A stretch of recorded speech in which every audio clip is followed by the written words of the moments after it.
Hello and welcome to this session on the Advanced TM Sidhi program of Maharishi's Transcendental Meditation program. Transcendental Meditation, our basic process of transcending, and then we have the 4 advanced techniques of Transcendental Meditation, and then finally the TM Sidhi program. Sidhi means perfection. And let's look into this program. Maharishi brought this out in the 1970s. So in Transcendental Meditation we know we dive, the mind settles down with the mantra, dive the transcendent, transcend thought, and then come out. So it's a process of diving and coming out, inward and outward stroke of meditation, very natural. With regular practice over time and then stabilizing more and more pure consciousness with the advanced techniques, accelerating the growth of consciousness, in integrating mind and body, removing stress, expanding awareness, transcendent becomes more lively. So all the advanced techniques accelerate the growth of consciousness. But what the TM Sidhi program does, Sidhi means perfection again, is that it trains the individual to think and act from the level of the transcendent. So more and more getting used to that experience of thinking from the level of transcendent, then obviously, and acting from the level of transcendent, accelerates and greatly accelerates the stabilization of pure consciousness in activity, which is the growth to higher states of consciousness. It's a really powerful, beautiful, advanced program, the TM Sidhi program, that all of our Maharishi Ayurveda family should be headed towards. Very powerful. Been demonstrated scientifically to change the physiology dramatically and in groups significantly, immeasurably change the whole collective consciousness of a city or a state or a country even, and even the entire world in our Taste of Utopia research. But that's another story. So, this greatly accelerates our growth of higher states of consciousness. And this is a quote from the Maharishi Yoga course, first course on yoga exercise, the 16-lesson course Maharishi did in the early 90s on higher states of consciousness. Through this practice of Maharishi's Transcendental Meditation and TM Sidhi program, which are the practical aspects of Maharishi Vedic science, all 7 states of consciousness are systematically developed, enabling everyone to make use of and live the full creative potential of natural law in a spontaneous manner. This is the technology to develop the ability to know anything, do anything, and accomplish anything. The result is life free from mistakes and problems, daily life supported by all the laws of nature, life in fulfillment. This is the definition and utility of higher states of consciousness. And these are the 7 states of consciousness that Maharishi brought out. Jagrat Chaitanya is waking state, where the brain is very active and kind of chaotic, and we're awake, and we're doing things active on the surface level of life. Swapna Chaitanya is dreaming state, an illusory state, often associated with rapid eye movement, where impressions of the day are being dissolved. And it can be anything. And it's an important state of consciousness when there's still impressions and stresses to be released. And Sushupni Chaitanya is deep sleep, dreamless sleep, when there's slow delta waves typically in the brain, and everything is switched off pretty much. And we're just rejuvenating, revitalizing the physiology. And it is said in the Vedic tradition that slipping from waking to dreaming to sleeping, and the junction point in the gaps between states of consciousness, one can locate the transcendent. Because everything is consciousness. Everything is happening on the screen of consciousness. And so in those junction points, the gaps between states of consciousness, one can slip in and gets connected to the deep silence. And so that's one reason that sleep is so refreshing, because we have a little glimpse of the transcendent, maybe not consciously, but the system is settling. So waking, dreaming, and sleeping, the three relative changing states of consciousness. And then, of course, we know Turiya Chaitana, the fourth, said to be the fourth, is beyond waking, dreaming, and sleeping. That's why it's the fourth. Transcendental consciousness, just pure awareness, beyond thought, beyond intellect, beyond the senses, beyond mind. Just consciousness knowing itself. And interestingly, that field of consciousness, that ocean of consciousness, is the same for everybody. Because there's one unbounded ocean of consciousness. And that's what we tap. That's why unification grows, harmony grows so powerfully when we transcend. Because we begin to glimpse that oneness of life where everyone is completely unified. That ocean of consciousness, which everyone and everything is an expression of. At the bottom of the bubble diagram, at the bottom of the unified field chart, that unified field. That's transcendental consciousness, which we glimpse in our meditation daily, morning, and evening. If we're regular and we're rested, more and more of that becomes apparent. And then Turiya Tit is cosmic consciousness establishing the fourth state of consciousness 24/7. So that pure consciousness is not only in meditation, but eyes open and awake, and even in dreaming and in deep sleep. And Dr. Travis in our Brain Research Institute at MIU has demonstrated people who have experiences of this wakefulness during sleep. It's not being awake in terms of waking state. It's not Jagrat Chaitana. It's Turiya Chaitana, where pure awareness, beyond thinking, beyond mind, just pure awareness, is there all the time. Even when we're dreaming, even when we're sleeping. And he showed in the slow delta waves of deep sleep for these people during their deep sleep. They have superimposed on it the alpha 1, 8 to 10 cycles per second, brainwave coherence, even in deep sleep.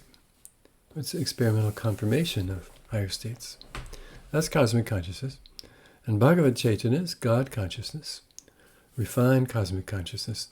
Now with no stress, which is what happens in CC, cosmic consciousness, the physiology through repeated transcending is able to refine the senses, refine the mechanics of perception. And one sees more deeply into the reality, the underlying intelligence, and the beautiful radiant intelligence at the source, the finest relative, deep inside everything. That's a very beautiful vision called celestial vision, celestial perception. And then one appreciates the inner intelligence of everything at a very refined level, and then one appreciates that cosmic intelligence which is orchestrating as the source, course, and goal of all this. And so that's God consciousness, a refined perception, celestial perception. And then the gap between self and non-self is greatly reduced. Because in cosmic consciousness, we're just a witness, pure consciousness there, and everything else is going on by itself, guided by the gunas of nature. But that's a bit of a gap. So the heart wants to close the emotion, the unifying quality of love wants to bridge that gap. So that gap is greatly reduced in God consciousness, where finest relative on the outside, and celestial and unbounded awareness, pure consciousness on the inside. And then Brahmi Chaitanya, unity consciousness, is then the gap is closed. One realizes, one cognizes, one experiences that actually pure consciousness, the field of consciousness, the ocean of consciousness, is at the basis and on the surface of everything. And so that's unity, the grand unity, where one experiences everything in terms of oneself, that unbounded consciousness, that ocean of consciousness in motion. That's unity consciousness. So TM Sidhi program powerfully enhances, and the advanced techniques, but particularly the Siddhis, the growth towards these higher states of consciousness. And all of them are unfolding together in the TM Sidhi program. So here's a quote from the Yoga Course. Unity consciousness is the awakening of the pure nature of consciousness in its own self-referral reality as the constitution of the universe, the unified structure of natural law at the basis of creation. So that constitution, that lively intelligence, natural law at the basis of everything, within the unified field. This awakening renders individual life to be a lively field of all possibilities. Infinite organizing power of the unified field of natural law, spontaneously upholding individual life. So that's the value of unity consciousness, that total natural law is supporting one's life. Now this is from the Course on Prevention, Good Health Through Prevention, Maharshi's course. And it's about metabolism of sensory experience, mind, intellect, and ego. I'm showing this because we want to see that the surface of this bubble diagram, we have the senses, the five senses, hearing, touch, sight, taste, and smell, perception. And we talked about perception in higher states of consciousness.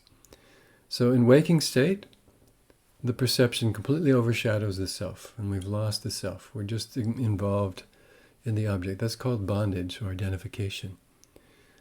And then deeper, but we have to be attending to the object in order to have experience. So that's the mind. The mind is experiencing through the senses, and it assesses, thinks about things. And then the intellect, deeper, the intellect evaluates things. Is this a good thing? Is this not a good thing? Is this something to go towards or run away from? Or is this neutral?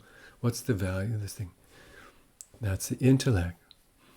And then we go even deeper to the ego, the sense of individuality. What's my relationship to this experience? And how do I relate to this? So, and there's always a sense of self. I'm here. The sense of self, the ego, individuality. But then when we transcend even that and come to the field of pure consciousness, that's Atma, the self, pure ocean of consciousness. Then all of the above fades away. The sense of small individuality, the thinking, the intellect, the senses, it's all transcended. And we go to the transcendent. So there's different levels of metabolism of experience, levels of experience.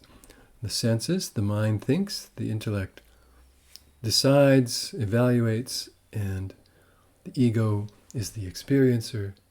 And then we have the transcendent, which is the basis. It's actually consciousness that knows anything. So that's the deeper value. So as we've seen, the mechanics of perception. So this quote from Charaka Samhita, one should know that it is pure consciousness which supports the conjunction of intellect, mind, senses, and sense objects. So without consciousness, there's no experience. I mean, in sleep state, there's no experience. So consciousness is the foundation of everything. Atma is the knower. Knowledge of knowledge of totality by the knower, begins due to contact with the instruments.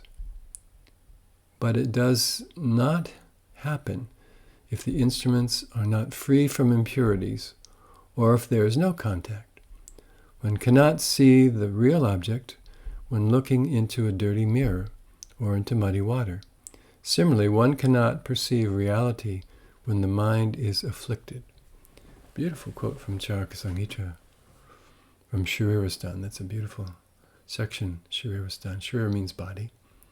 It's anatomy and physiology, but also what is life.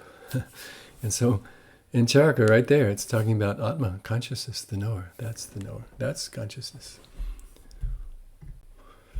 And then further, also from the prevention course, the sense object is grasped, perceived by the senses with the presence of mind. Then it is thought of, considered by the mind in terms of positive qualities, gunas, and defects, doshas, impurity. In this context, the intellect, the type is very small, the nature of which is to make decisions, prompts the individual to decide to speak or act knowingly, intelligently, with full insight, full knowledge. Again from Charaka Sharirasthana. So it's showing how we experience through the senses, and the mind considers, thinks about it, and the intellect decides whether to respond, how to respond, whether to respond or not respond, and how to respond. That's the role of the intellect. The senses are capable of processing their respective objects only when they are led by the mind. So you could be thinking about something and your eyes are getting the image from the outside, but you're thinking about something else. You don't see them, even though the light is there. It's coming into the eyes, but attention has to be there. So this is mechanics of perception. So balance and imbalance of senses, mind, and intellect due to balanced and imbalanced habits of perception.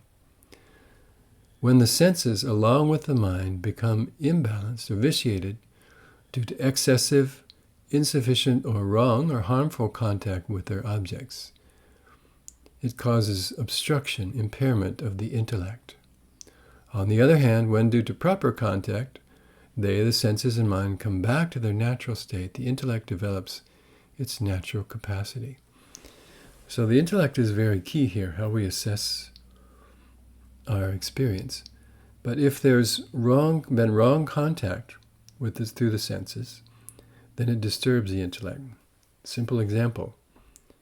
You taste ice cream for the first time as a kid, and it completely overshadows you. It's like so good, maybe, if you like ice cream. And it just overshadows. And so the next time you hear the ice cream truck coming, or you see ice cream in the store, it creates this deep impression, and then the senses get disturbed. There's a dosha imbalance. And then one has the desire, the craving for that thing again, because it was overwhelming to the sense system and left some impression, some stress, like that. So overuse or wrong use of the senses can create some disturbance and then disturb the intellect. And then the intellect is not free to make the choice. So yes, it's spring, it's kapha time, not so good for ice cream, should wait till summer. But you just can't wait because because that impression, it's so delicious, I have to try that again. So, and now, more about the intellect. Wrong conclusions about eternal and non-eternal and useful and non-useful is known as derangement to the intellect. The intellect is naturally balanced, naturally makes the right conclusions. So this is another definition of pragya, mistaken intellect. Making wrong conclusions about things. Oh, ice cream is delicious, must be good for me. Or feels good, do it. That kind of thing. When actually it may be life-damaging. So that's that disturbed intellect, or pragya. Correct performance of Maharishi Nadavigyan, or self-pulse reading, establishes a natural state of the senses, mind, and intellect by culturing a natural and health-promoting habit of perception. Balanced senses, mind, and intellect are the natural expression of the self-revealed state of consciousness, the natural manifestation of perfect health and enlightenment.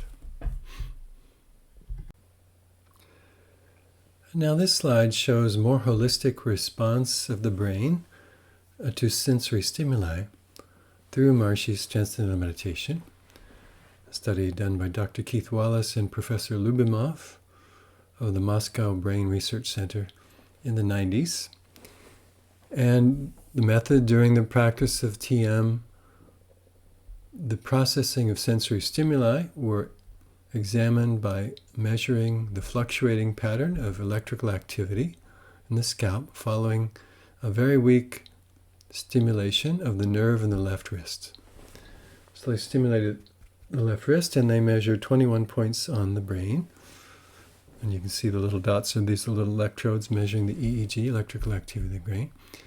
And during TM, the sensory evoked responses, which were recorded following stimulation of the left median nerve from 21 points of the scalp, had a wide distribution of the cortex compared to the eyes open control period before meditation.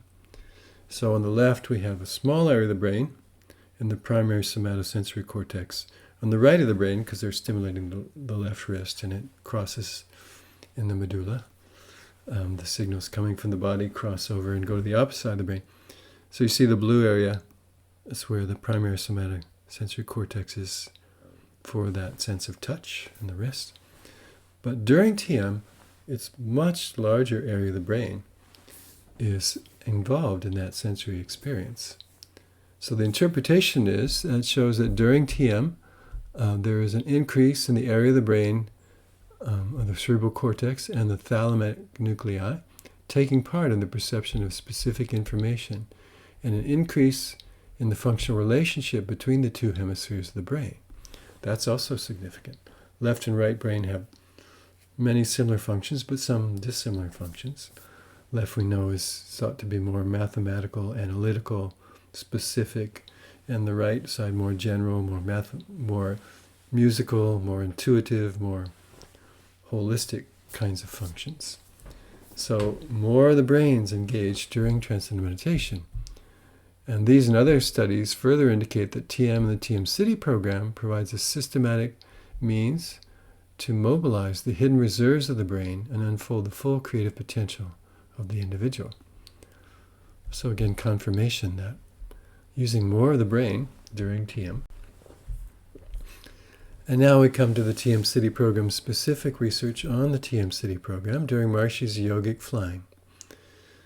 So the TM Sidhi program includes technologies to culture the ability to think and act from the transcendent and different facets of the TM Sidhi program, but culminating in yogic flying, where one is settled in that simple state and one has particular formula and one experiences the body becoming light and lifting up. And that's yogic flying. First stage of yogic flying, which is basically, it's said even in the Vedic literature, it's like hopping like a frog. So there's this little movement in the body, this hopping yogic flying. And we do that twice a day in our golden domes at MIU and siddhas all around the world practicing this. But it's not for that phenomenon. What it's for is maximum coherence in the brain, giving rise to some dynamic activity. So again, it's integrating silence and dynamism, transcendent with activity. So the great power of the yogic flying technique. And as we see, there's maximum coherence in brain functioning during yogic flying. So on the left, we see at the moment of liftoff, there's a great spike in coherence, that orderly functioning togetherness where many parts of the brain are doing the same thing. That's coherence. Big spike here, maximum coherence during the takeoff. And on the right, we see this really, all these peaks are really large value of coherence during yogic flying. And the text box says, during the TM Sidhi yogic flying technique, the body lifts up at a point of maximum coherence in brainwave activity. So this is another confirmation that really integrating mind and body, really enlivening the field of all possibilities, pure consciousness, and it has a measurable and visible effect on the body and tremendous coherence in the brain. So now another facet of understanding all of this is that everything influences the mind and the physiology, all our experience. And this is, again, from the prevention course. An important principle of this course is that everything influences not only the mind and intellect, but also the physiology. Therefore, one must draw a line from where one not entertain strain on the pathways of experience. So the whole path of all five senses, and certainly their interrelatedness, do not get strained or stressed. One thing is the intellectual understanding that the area is a delicate one. So mind and body, it's the whole physiology, it's a delicate field, and we have to handle it properly. So one thing is diet, as we know. Every little thing creates an influence. Therefore, the grand conclusion is to remain in an atmosphere where least contradiction and controversy may be existing. We only take in food which may be least injurious to the physical structure of the pathways. This indicates the need for proper diet, balanced diet, in order to maintain proper structure of the whole physiology. Now we know, as Maharishi Ayurveda students and practitioners, how important this is. The diet creates the energy and also the physiology, it creates the tissues, the dhatus. So Maharishi phrases it delicately as the least injurious diet that we can get. So good, organic, healthy food prepared properly, as we know, according to the dosha and everything. So now, transcending, one would not know what is proper, perhaps intellectually, for the physiology at any one time, but there's a way on 3 fingers to know if something improper has gone in. So we can measure with the pulse. Improper values of mind and intellect or emotions are eliminated through transcending, because that balances mind, balances consciousness, balances the senses, balances the intellect. Because in transcending we come to atyanta abhava, complete silence, the ocean of complete silence, pure consciousness, which follows the destruction of the thought in pradvamsa abhava, collapse of the previous state. We'll go through these stages of the gap.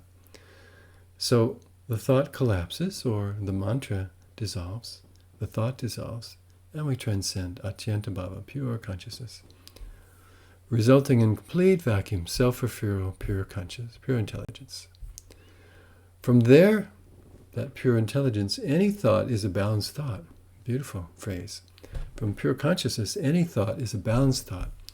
So the TM program, morning and evening, is necessary that we take away mental and emotional imbalances. Correspondingly, food takes away physiological imbalances and structural abnormalities. Again, another emphasis on the importance of diet. And now behavior. The third value is behavioral. Proper values of rest, activity, etc.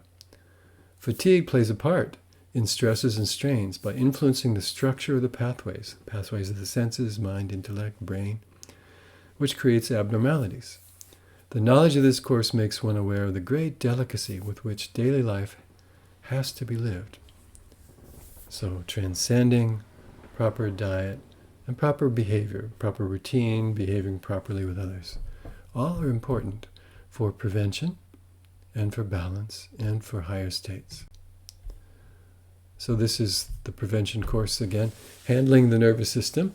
The system of measurement and repair of imbalances is a very simple procedure. Measurement is pulse, and repair is diet, behavior, meditation, and all those things.